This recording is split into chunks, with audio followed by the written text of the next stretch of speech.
Arte, letras, história, filosofia, religião, ciências. O Estado da Arte. Essa edição é oferecida pela CPFL Energia e pelo Ministério da Cidadania. Seja bem-vindo. Olá, se a história é contada pelos vencedores, a do Japão é quase um conto de samurais sobre samurais para samurais. Do início do segundo milênio, quando os shoguns assumiram o poder da corte imperial, até a sua dissolução no século XIX, a elite marcial repeliu os mongóis, invadiu a Coreia e a China e dilacerou o país em guerras civis. Absorvendo o Buda e Confúcio dos chineses, eles forjaram uma filosofia de vida, o caminho do guerreiro, Bushido. Com coragem, honra e lealdade, o samurai deveria viver pela espada e morrer pela espada, não raro pela sua. Idealmente, todo nobre era guerreiro e todo guerreiro era nobre. Na prática, nem todo samurai era virtuoso, nem todo guerreiro era samurai e nem todo samurai era guerreiro. Pelo Bushido, os samurais deveriam dominar a espada e o pincel. Mas após o clã Tokugawa unificar, pacificar e isolar o Japão, a maioria jamais viu uma espada encharcada de sangue, muito menos a sua. Seus arsenais e artes marciais tornaram-se ornamentais. Alguns viveram da pena, muitos foram mecenas. Os samurais influenciaram tradições como as pinturas monocrômicas, os jardins de pedra ou a cerimônia do chá, e são os heróis das epopeias, dramas e folclore do Japão medieval. Dentre a mais mítica das armas, a espada, eles forjaram a mais mítica, a katana, e só os cowboys americanos rivalizam com seus ronins e ninjas como os fora da lei mais glamourizados, não como os mais glamourosos, da história. No cinema, TV, mangás e videogames, esses vingadores estoicos vivem como máquinas de matar, influenciando mestres do western como Sergio Leone e clássicos da ficção científica como A Guerra nas Estrelas. Os samurais estão indelevelmente gravados na mitologia contemporânea. Para discutir os mitos e verdades sobre os samurais, recebemos, à distância, Célia Sakurai, doutora em Ciências Sociais pela Unicamp e autora de Os Japoneses, João Marcelo Monzani, professor de Letras Japonesas da Universidade Federal do Rio de Janeiro, e Márcia Namekata, professora de Língua e Literatura Japonesa da Universidade Federal do Paraná. Célia, você pode nos introduzir a sociedade da qual os samurais emergem? Bem, vamos começar pelo início da história do Japão, porque os samurais acompanham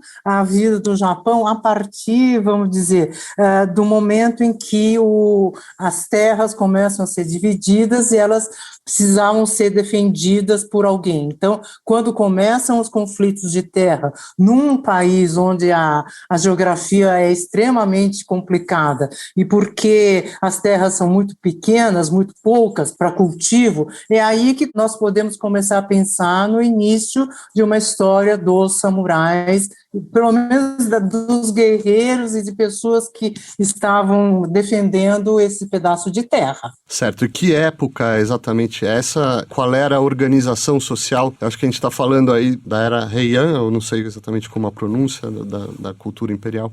Vamos dizer, é um pouquinho anterior talvez a esse período Heian, mas vamos dizer, nós podemos começar a pensar a partir do século VII depois de Cristo, que é quando começa toda aquilo que se chama de reforma Taihō.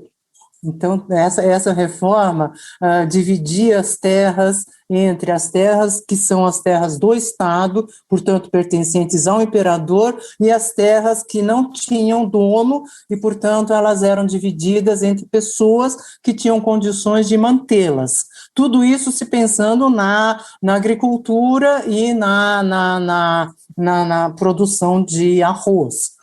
O arroz é o ponto principal aí. E junto com esses lavradores havia, então, aquelas pessoas que começavam a usar armas, não necessariamente katana, porque isso aí é bem posterior, mas são pessoas que usam armas para defender esses pedaços de terra e, quiçá, conquistar mais para os seus senhores, para os seus donos. Certo. João, como vai ser essa ascensão desses guerreiros ao poder propriamente, né? Como esses clãs começam a se digladiar entre si, como vai se estabelecer, acho que a pergunta é como vai se estabelecer os primeiros shogunatos? Bom, acho que esses clãs eles começam a se estabelecer principalmente porque eles já têm um vínculo duplo, um com a corte e um com o campo, como a Célia falou agora, né? Então são essas milícias que protegem terras particulares por todo o país, terras que fugiram ao controle da corte já, não conseguem mais arrecadar imposto, e eles também servem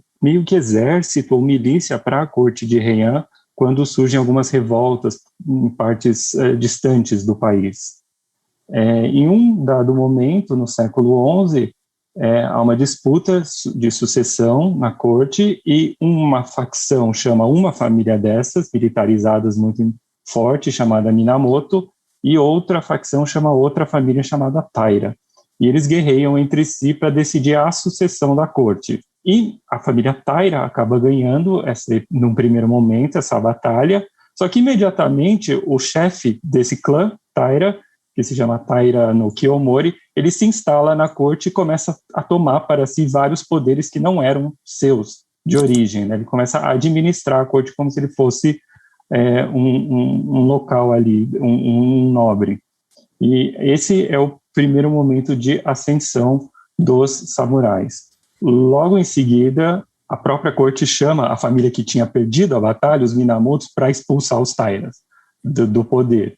E aí acontece, os Tairas são expulsos e sobem os Minamotos ao poder. Dessa vez, os Minamotos mais inteligentes, eles não se instalam na corte para não criar conflito, mas eles vão para Kamakura e refazem um estado paralelo em Kamakura. E ali começa, de verdade, o shogunato, em Kamakura, em 1185, se não me engano. E aí tem uma mudança histórica, quer dizer, se cria ou começa a se estabelecer o chamado regime Bakufu, ou vocês me corrijam de novo a pronúncia. Mas em que consiste esse regime, João? Qual a posição dos samurais nessa nova ordem? Os samurais são os detentores desse regime, são os administradores desse regime. Por causa da imagem do samurai, por causa de filmes como Sete Samurais, Ronin, a gente tem a ideia do samurai como aquele guerreiro solto no mundo, né? Mas é toda a classe, desde o Shogun é um samurai, até o guerreiro mais, sim, toda essa classe é samurai. Então, eles são o novo Estado, de fato. Né, e eles conseguem fazer aquilo que a corte Heian não conseguiu fazer, que é coletar imposto, impor ordem, administrar as questões judiciais. Então eles refazem o Estado dividido em pequenos feudos por aí, pequenos domínios, vamos chamar assim.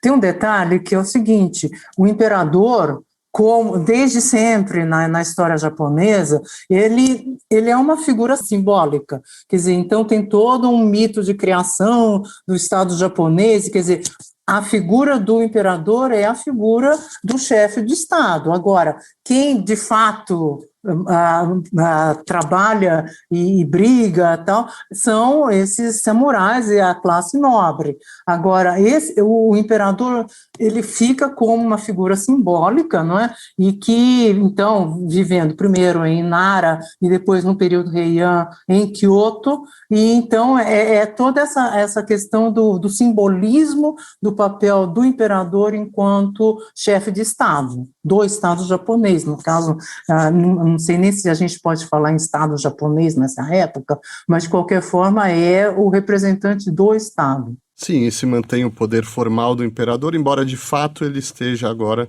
né, com os samurais.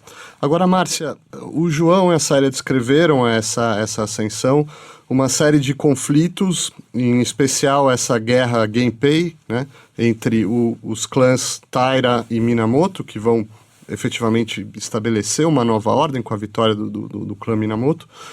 Mas logo depois, quase concomitantemente, já no século XIII, XIV, salvo engano, você já tem uma literatura, vários crônicas, contos, em especial conto de Heike, né, que descreve justamente a ascensão e queda de um desses clãs, o clã Taira.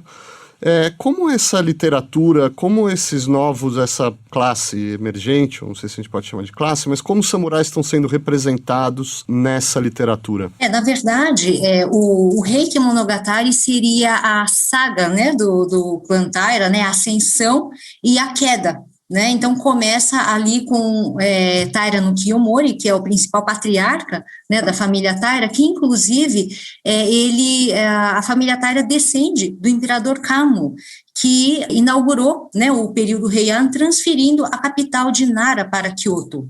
E há várias personalidades aí na família Taira que, inclusive, tem toda uma relação com essa própria origem dos samurais, né? A gente tem lá nos anos 900, mais ou menos, a figura de Taira no Masakado, né, que se rebelou contra o governo central, né, e, inclusive, ele conteve uma rebelião contra os habitantes do norte ali do Japão, os Emishi, e aí eu acho que a partir disso se consolida de fato a figura do guerreiro, do samurai.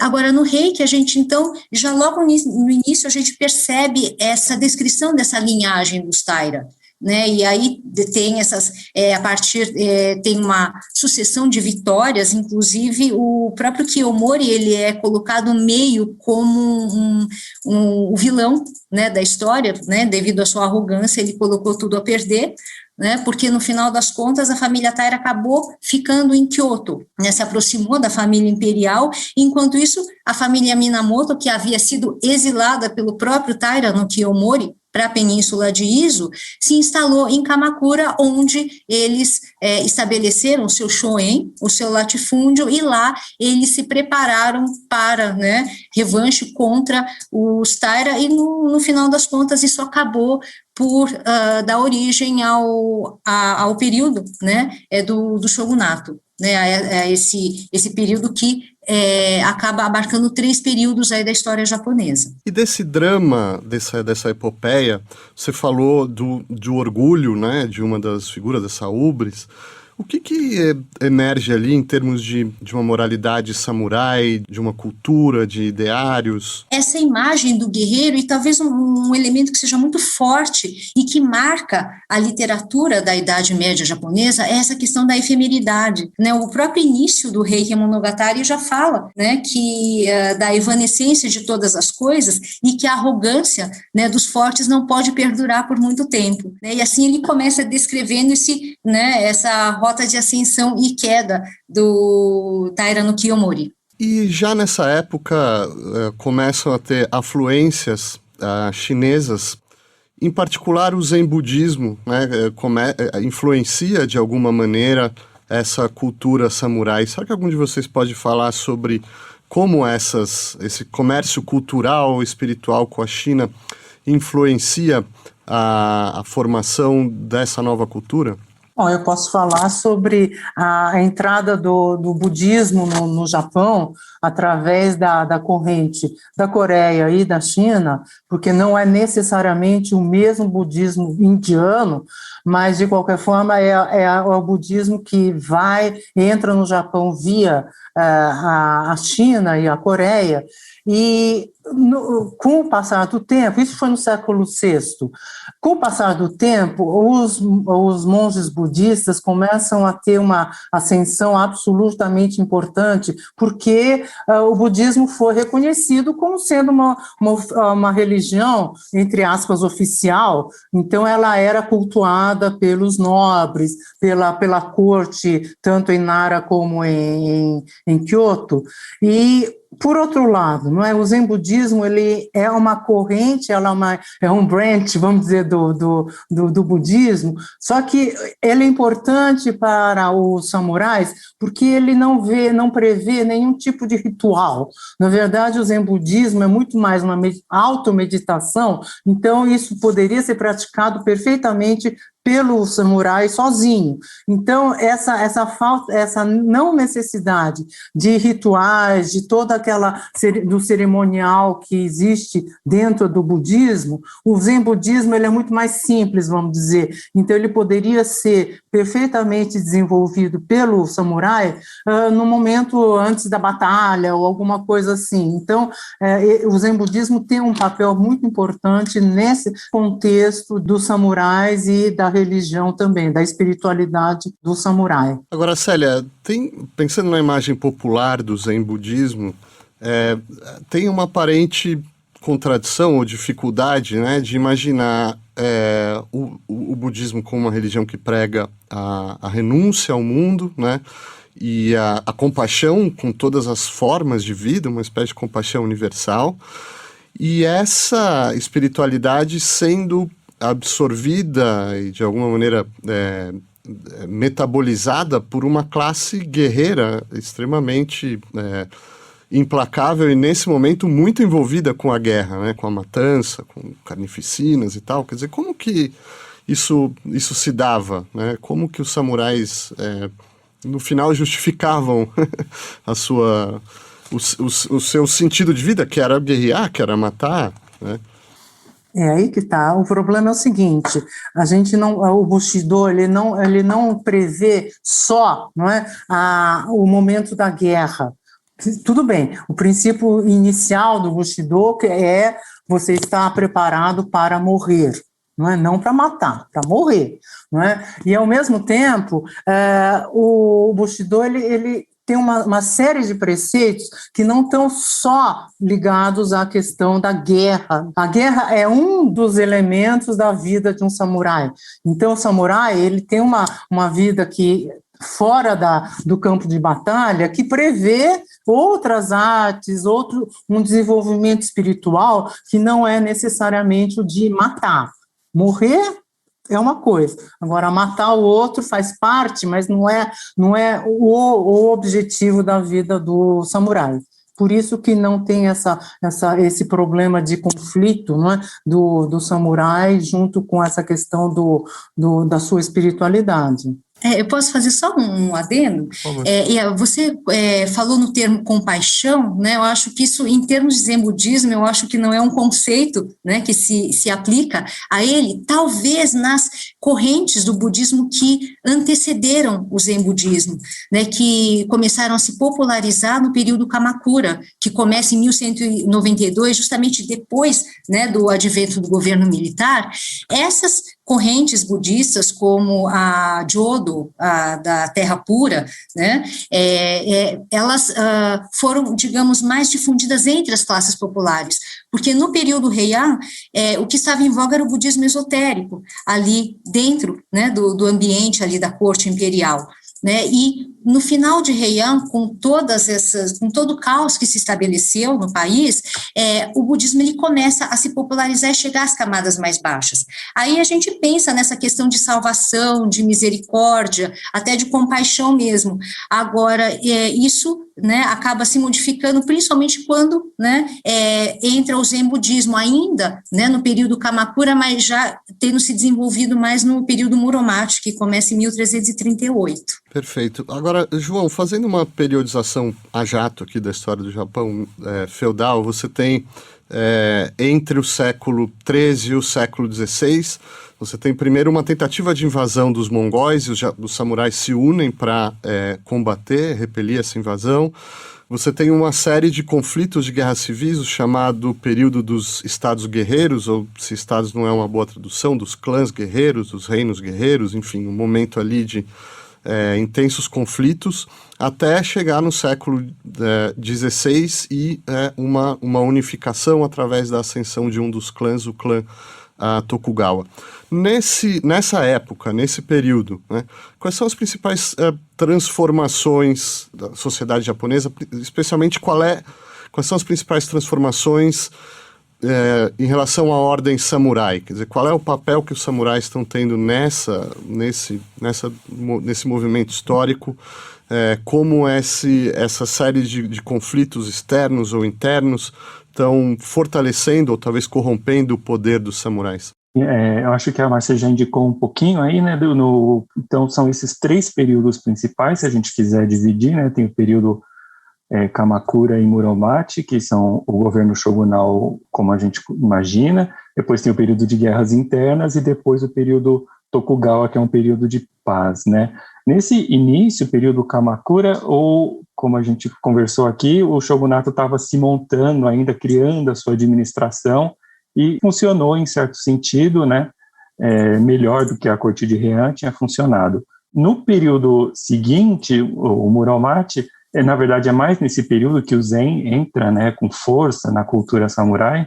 Ele entra muito como, assim como o budismo lá atrás tinha entrado antes, ele entra como todo um pacote cultural, né? Não é só o Zen que chega, a religião Zen. Ele chega à pintura chinesa, chega a novos tipos de caligrafia, novos tipos de escultura. Então o Zen é meio que o passaporte cultural dessa classe samurai nova que está ascendendo e está criando uma cultura diferente da cultura dos nobres.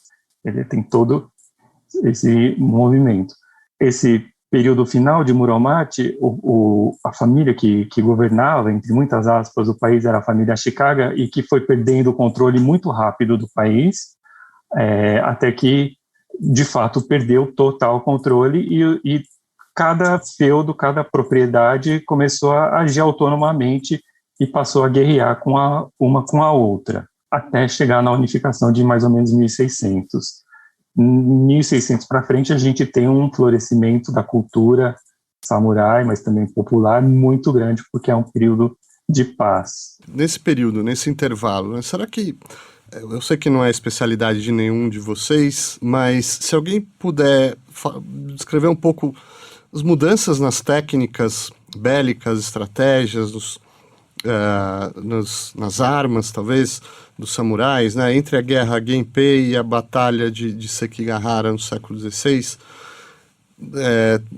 tem desde, no início, pelo que eu entendo, se batalhava muito, a cavalaria tinha um papel importante, o arco e flecha, depois entra a infantaria, até o momento que vão chegar as armas de fogo, os arcabuzes, né, dos europeus. Quais seriam as grandes transformações em termos de técnicas e, enfim, do ponto de vista armamentício, né, nesse período? Talvez a gente pudesse falar sobre essa questão da melhoria das condições da guerra, não é? Porque os samurais, eu acho que aquela figura arquétipa do samurai com o seu escudo, com o seu elmo, a espada, não é? Mas com o decorrer do tempo, os artesãos que começam a ter um papel extremamente importante, que é exatamente o artesão que vai preparar e melhorar cada vez mais a técnica da construção de uma espada, não é? Então, a espada japonesa, ela vai sofrendo modificações e melhorias no decorrer do tempo. Agora, evidentemente, com a questão da introdução das armas de fogo, aí sim, né? Aí muda todo o sistema de guerra dos samurais e, portanto, não é, todo o temor que tiveram o Tokugawa, o Ieyasu Tokugawa, no momento em que a expulsão dos ocidentais no território japonês, exatamente pela questão de que a arma de fogo era uma arma que era temida exatamente porque ia quebrar todo aquele sistema vamos dizer, mais artesanal, entre aspas, não é? da guerra até então. Márcia, a Célia mencionou o Tokugawa, já apareceu esse nome aqui antes.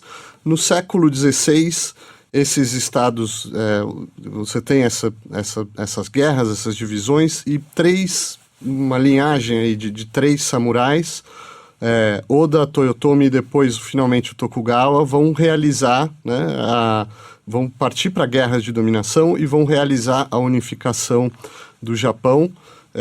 Com a vitória o triunfo do Tokugawa, se estabelece uma nova era que vai ficar, inclusive, conhecida com esse nome, a Era Tokugawa, período Edo, né, onde é a atual Tóquio. Quais são as principais, em linhas gerais, as principais transformações constitucionais, políticas, econômicas promovidas por esse shogunato Tokugawa, e especialmente como essas mudanças reconfiguram a classe samurai? Na verdade, o Tokugawa, dos 3 shoguns, né, se a gente for pensar o clã Minamoto, né, no período Kamakura, o clã Ashikaga no período Muromachi e agora Tokugawa no período Edo, foi o que governou o Japão realmente com mão de ferro, né, porque embora o Minamoto no Yoritomo, lá em Kamakura, ele tivesse conseguido, de certa forma, ter um controle ali da área central, né, do Japão, principalmente ali a Kamakura, né, onde o clã Minamoto havia se estabelecido, e a capital imperial, Kyoto. A área digamos, de controle do Minamoto era basicamente essa. Os Ashikaga, né, conforme o João colocou, eles perderam totalmente o controle porque eles estavam muito mais preocupados com o desenvolvimento das artes. E Tokugawa, ele foi aquele que conseguiu unificar de fato o Japão, ter o controle sobre o país inteiro. né, inclusive colocando partidários seus nesses domínios, né, ele fazia isso de acordo com a proximidade, guerreiros leais a ele, né, e aqueles que não eram tão assim chegados, mas que ele precisava manter ali para ter o controle de todo o país. Ele instalou esses, digamos, novos, né, aliados nas províncias mais distantes. Então, ele realmente conseguiu ter um controle total sobre o país. E a base do governo do Tokugawa foi confucionista, né, ao contrário dos períodos anteriores, né, quando os governantes estavam muito mais próximos ali do budismo. E talvez uma marca registrada, digamos, do shogunato Tokugawa tenha sido uma rígida estratificação social, né? Então, a gente tem a pirâmide ali com os comerciantes na base, que vão, né, se estabelecer nas cidades que se constroem ali em volta dos castelos. Depois a gente tem os artesãos, e aí a gente pensa, né, até nessa questão que a Célia colocou, né, dessa produção das espadas, né, que provavelmente ela passou, os artesãos ali, né, que surgem nesse período Tokugawa, eles acabam se especializando também nessa arte. Aí a gente tem os agricultores, os samurais e o shogun no topo da pirâmide. E ainda havia os párias, né, as cortesãs, aqueles que manuseavam produtos animais, couros, né, cadáveres, que ficavam fora dessa sociedade de classes. E o diferencial também é que não era possível uma mobilidade social. Isso a Tokugawa e Ieyasu que institui, claro que ao longo do período Edo isso vai acabar sofrendo modificações, mas na essência acho que essas foram as principais modificações aí dessa transição, né, do período de guerras para o shogunato de Tokugawa. Agora, Célia ou João, se vocês puderem falar, então, como que isso vai reconfigurar a vida dos samurais, porque inclusive é um período de relativa paz, quer dizer, não tem mais guerras civis, não vão ter grandes confrontos com nações estrangeiras, pelo contrário, o Japão vai estar mais fechado, especialmente em relação aos europeus. Num período de paz, o que acontece com uma classe que é fundamentalmente, cujo ideário, né, está fundado na ideia da guerra, do confronto, do conflito? Célia? Bom, vamos dizer, é um período diferente dos anteriores, mas o samurai tem um papel significativo nessa pirâmide que a Márcia falou, porque estão lá no topo, não é?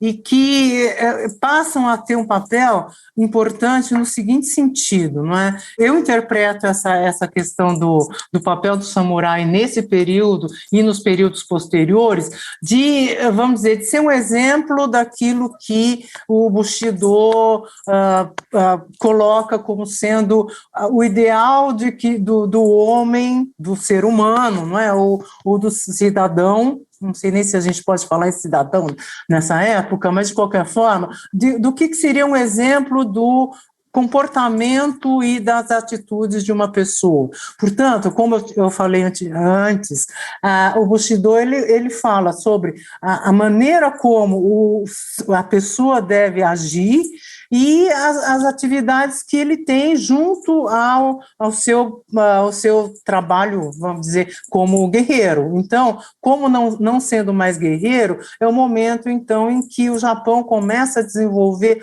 uma série de outras atividades além da guerra, que são exatamente a questão, vamos dizer, das artes, do artesanato, do comércio. Então, há uma abertura de um leque de atividades, mas sem a guerra nesse momento. Agora, tem um episódio que é importante para a história, até para a história popular do Japão, que é essa vingança dos 47 Ronins, né? E me parece que é um episódio que é uma intersecção entre uma cultura antiga e essa cultura nova, né? Vai ser reinterpretado de diversas maneiras. João, o que foi esse episódio, né? Como que ele reflete essas transformações das quais a gente está falando aqui? Bom, é um episódio real, histórico, que depois foi transformado para o teatro. em 1701, se não me engano a data, dois samurais muito importantes estavam numa cerimônia no Palácio Shogunal, sendo que para resumir bastante a história, destratou o outro. E o que foi destratado pegou a espada e feriu aquele. E isso era uma ofensa capital, né? Você tirar a sua espada na presença do shogun era um crime passível de morte, né? Então ele foi obrigado a se suicidar por ter feito isso. Todos os vassalos daquele que foi obrigado a se suicidar planejaram, então, uma vingança. Eles ficaram sem o seu suzerano, vamos adaptando a linguagem, ficaram sem o seu mestre, por isso se tornaram o que você falou, Ronin, né? São samurais sem mestre, e durante 2 anos, muitas peripécias, eles planejaram a vingança até conseguirem, de fato, atacar e matar aquele que tinha desrespeitado o senhor deles. Então, esse é um episódio histórico, real, aconteceu, e virou, assim, um tema muito importante do período Edo, foi parar no teatro de bonecos, foi parar na literatura popular, foi parar no kabuki, vira filme até hoje, né? Toda hora tem filme saindo. Então, esse é a história dos 47 samurais. Agora, eles realizaram a vingança, estavam, suponho que certo, segundo o código antigo, mas foram obrigados a se matar. Quer dizer, existe um dilema, uma questão moral e jurídica aí. O que você mencionou, né? O que fazer com uma classe guerreira numa época de paz, né? Então, o governo Tokugawa tinha um problema, porque o código guerreiro, assim, muito baseado na ideia da vingança, né? Da honra, vingar aquele que desonrou a mim ou ao meu grupo. Ao mesmo tempo, o governo Tokugawa não queria que perder o controle do país e da paz que tinha a muito custo conquistado. Então, não queria que as pessoas ficassem se vingando assim à torta e à direita. Então, dá um problema de 2 éticas diferentes, né? O que acontece é que o governo acaba condenando eles porque eles foram contra uma lei expressa do período Tokugawa. O período Tokugawa tinha tanto medo da violência samurai voltar à tona, que existia uma lei que dizia que, em casos de briga, os 2 lados iam ser punidos. Não interessa quem está certo e quem está errado. Todo mundo será punido em qualquer circunstância. Então, essa tensão de o que fazer com essa classe samurai num momento de paz. Eles se vingaram, então eles cumpriram o papel deles, e é isso que muitos dos discursos da época mencionam. Eles fizeram o papel deles, eles tinham que vingar o mestre deles. E o governo Tokugawa também fez o papel dele, porque eles têm que mostrar quem manda são eles. Então, todo mundo fez o que tinha que ter feito, tá tudo certo. Agora, Márcia, você mencionou o confucionismo, né? Assim, em linhas gerais, uma ética de lealdade à nação, ao Estado. Muitos, esses samurais são extremamente letrados, né? Uma classe letrada. Vivem nas cidades cada vez mais, é uma classe urbana também, né? Ociosa porque você não tem mais guerras, e também eles não precisam trabalhar, no sentido de que os camponeses trabalham por eles e eles têm a taxa de arroz ali, certo? Mas são de alguma maneira absorvidos pela burocracia, né, Tokugawa, e tem toda uma cultura se desenvolvendo. A gente falou desse episódio legendário, legendário não, foi um episódio de fato, mas que depois vai ser relido de uma maneira legendária, mas vários desses samurais, alguns deles são até poetas, como o Basho, pelo que eu entendo era da ordem samurai, mas outros são patronos das artes, e tem toda uma pujança artística no teatro, né, na literatura. Nessa época, como esses samurais estão sendo representados nos palcos, nos livros, nas narrativas, nas histórias? Na verdade, você fala sobre Basho, né? Basho era, na verdade, de uma família de Ronin, né? Que, na verdade, essa figura que acaba se destacando aí no período Edo, né? Esse samurai errante, samurai sem senhor, né? Até porque, né, boa parte dos samurais, principalmente os de alto escalão, eles acabaram sendo absorvidos pela burocracia ali do governo de Edo, né? Agora, nas artes, por exemplo, no teatro, a gente tem, né, o teatro de bonecos, né, o bunraku, o kabuki, né, que inclusive trabalham com essa temática dos samurais, né, dessa temática, desses conflitos, né, que que fizeram história nos períodos anteriores, né? Só que antes disso, a gente inclusive tem isso não foi colocado, mas o Teatro No, que é o teatro de máscaras, né? Que se desenvolveu muito ali na corte do Shogun Ashikaga. Talvez uma das temáticas principais ali das peças de No centram ali justamente no Reiki Monogatari. Quer dizer, é um episódio de muita importância para as artes posteriores também, né? Quer dizer, se torna um épico de guerra, que inclusive se imortalizou através das performances dos monges itinerantes, né, que cantavam os feitos ali dos Reiki, né? Mas isso foi imortalizado no Teatro No, né, através principalmente da categoria de peças de guerreiros mortos em batalha, né, em que os guerreiros, eles são os protagonistas da peça e narram as suas glórias, né, e a sua derrocada também, sempre ali tendo como ouvinte um monge ou um religioso que tem por função na peça conduzir essa alma perdida para o outro mundo.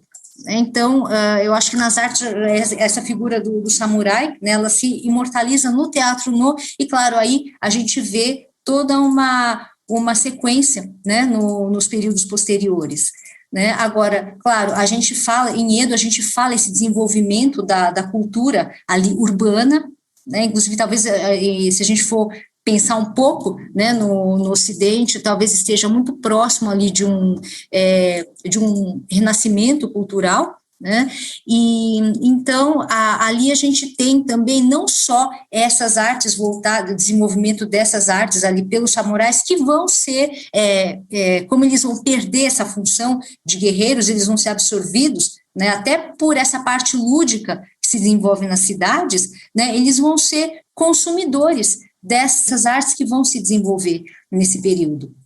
E a gente tem também os gêneros teatrais que vão se desenvolver a partir da classe dos comerciantes, em contraposição à dos samurais. Certo. Célia, existe essa ideia do bunpu, né, se eu entendo bem, da espada e do pincel, quer dizer, a ideia de que você já assinou isso, de que na educação e na vida dos samurais era necessário um equilíbrio entre as artes marciais e as atividades culturais, a literatura e a poesia. Nós estamos falando disso, né? Mas também vai ter uma série de... uma cristalização da ideia do Bushido em tratados, enfim, livros, né? Uma cultura. O que está como o Bushido está se cristalizando nessa época, né? Quais são as grandes ideias ali que estão determinando essa cultura? Você está dizendo no período Tokugawa? Tokugawa, Eu penso o seguinte, se nós formos raciocinar e voltar atrás na história japonesa, o samurai está ligado à questão da cultura rural, vamos dizer, não é? Quer dizer, o lavrador, o plantador de arroz, os impostos decorrentes dessa cultura, vamos dizer, que é rural, e que no período Tokugawa, como a Márcia muito bem assinalou, é uma cultura basicamente urbana.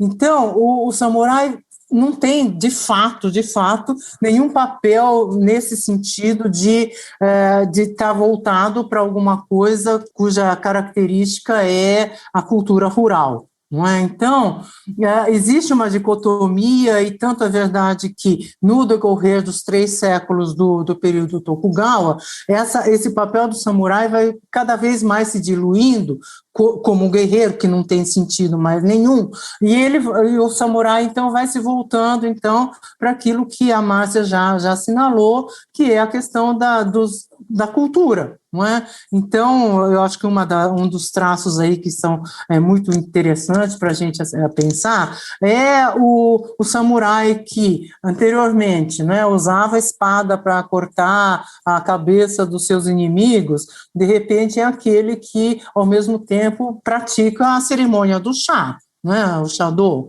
Então, quer dizer, a delicadeza de usar de todos os gestos em torno dessa cerimônia do chá é contrastante com aquela da figura do guerreiro cortando a cabeça dos seus inimigos. Então, esse conflito, essa tensão, ela permanece o tempo todo, mas com a tendência cada vez mais, à medida que nós chegamos no século XIX, desse lado guerreiro ficar como sendo um símbolo, não é? Muito mais do que, obviamente, uma forma de ação. Então, cada vez mais, essa cultura urbana, voltada, então, a uma certa mobilidade social que vai ocorrendo no decorrer dos séculos, até chegar no século XIX, e aí a gente já tem um outro período para se pensar. Vamos, antes de entrar nele, eu só queria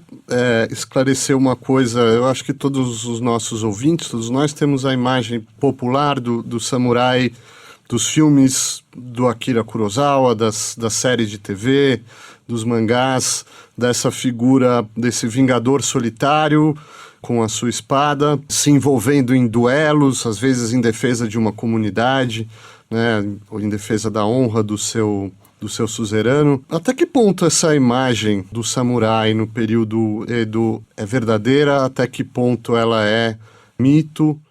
De uma certa forma, o que acontece no período Edo é que essa rígida estratificação que o Tokugawa estabeleceu, ela vai começando a se modificar, né? Principalmente a partir dos anos 1800, os comerciantes eles ficavam ali na base, né, da pirâmide, porque eles eram considerados, inclusive, perniciosos, porque eles não produziam nada. Os agricultores, foi uma estratégia do Tokugawa colocar os agricultores numa posição mais alta, porque deles dependia toda a subsistência do país. Era preciso, né, pelo menos, de alguma forma, né, enaltecer, né, essa classe.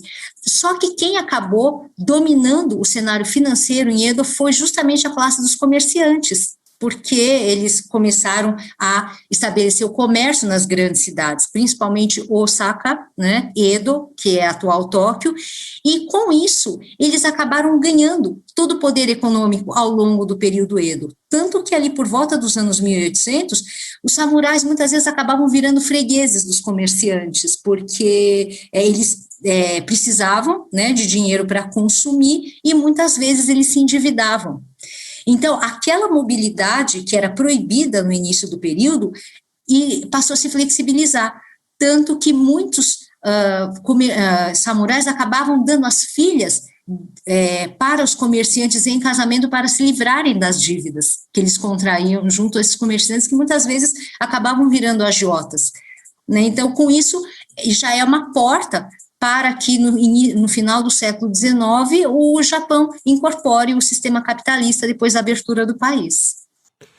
E como vai se dar, João, essa dissolução no século XIX da classe samurai, na verdade de toda a ordem, né, dos shogunatos? Quais são aí, em linhas gerais, qual é a mecânica dessa transformação que vai levar a chamada restauração Meiji, ou Meiji, não sei como se pronuncia? Durante todo o período Tokugawa, o governo tinha adotado uma política de isolamento, né? O país era fechado, ninguém podia entrar, ninguém podia sair. Isso começou a dar problema de 1800 para frente. Os navios de comércio russos, ingleses, americanos começaram a aparecer. Geralmente a data que é dada, né, a data da Revolução Meiji é 1868, mas na verdade já tinha navio inglês querendo estabelecer comércio no Japão desde 1808, mais ou menos. E ficaram tentando, até que em 53, um comandante de um navio americano, Matthew Perry, ele explica explicitamente para o shogunato o que eles não estavam entendendo até o momento. Não era uma oferta de negociação. Ou você abre o comércio ou a gente vai ter uma guerra. E aí o shogunato começa a abrir aos poucos portos. Em 58, se eu não me engano, abre 8 portos.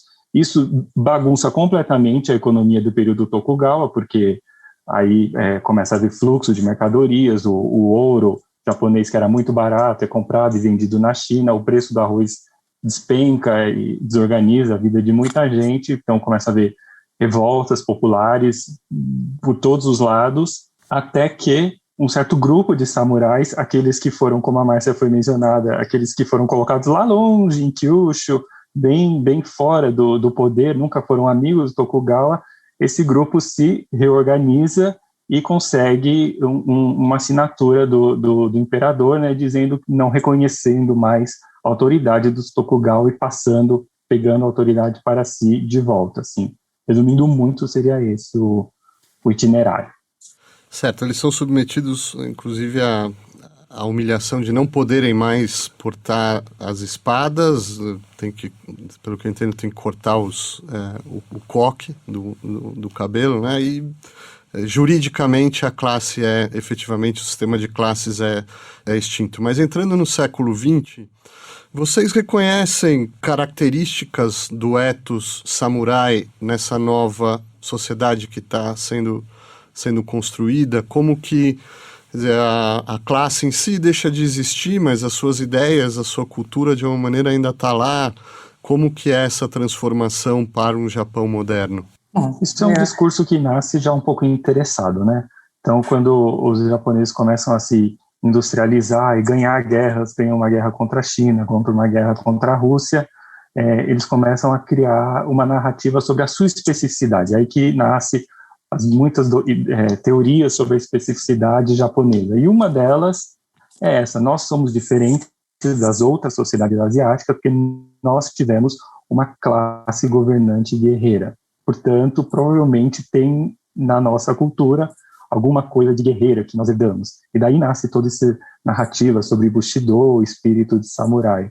Então, é muito importante no contexto de um país que está se modernizando, militarizando e está pronto para começar a colonizar outros países na Ásia. E na alta cultura ou na cultura popular, né, como que essas histórias estão sendo recontadas, talvez? Ou eu estou pensando como está se criando essa mitologia em torno dos samurais.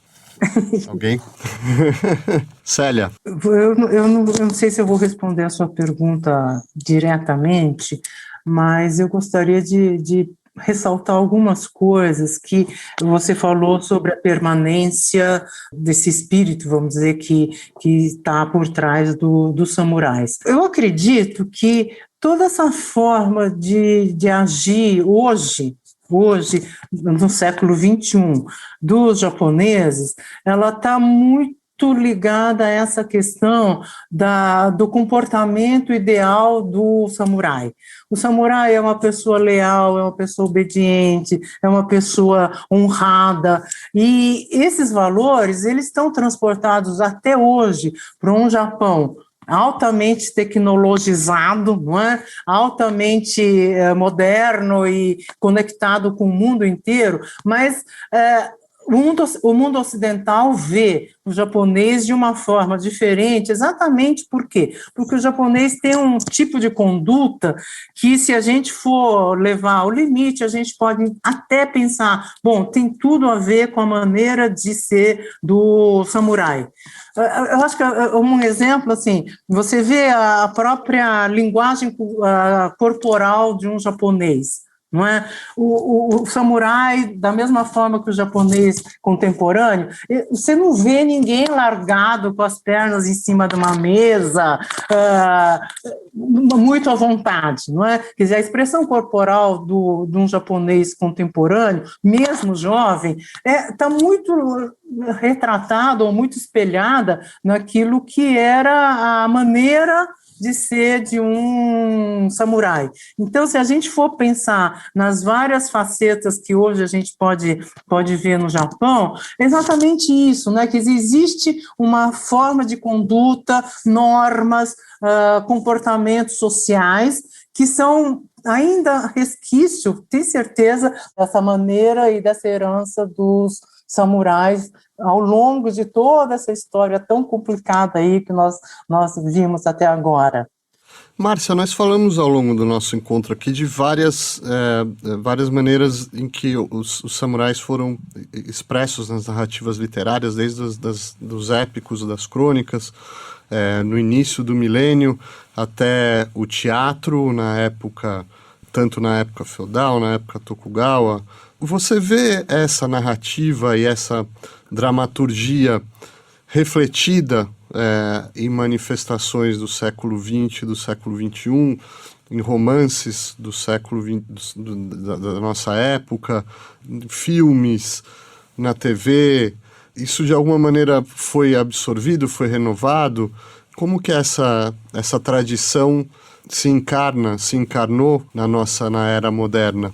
Eu acho que nessa transição de Edo para Meiji, né, no início do período moderno, a gente vê todo um processo, assim, uma tentativa de os autores tentarem incorporar o pensamento ocidental, porque eles começam, né, a consumir a literatura europeia, né, e aí eles tentam, de repente, incorporar isso, né, em termos literários, até alguns pensamentos que iam muito ali contra, né, os seus próprios valores.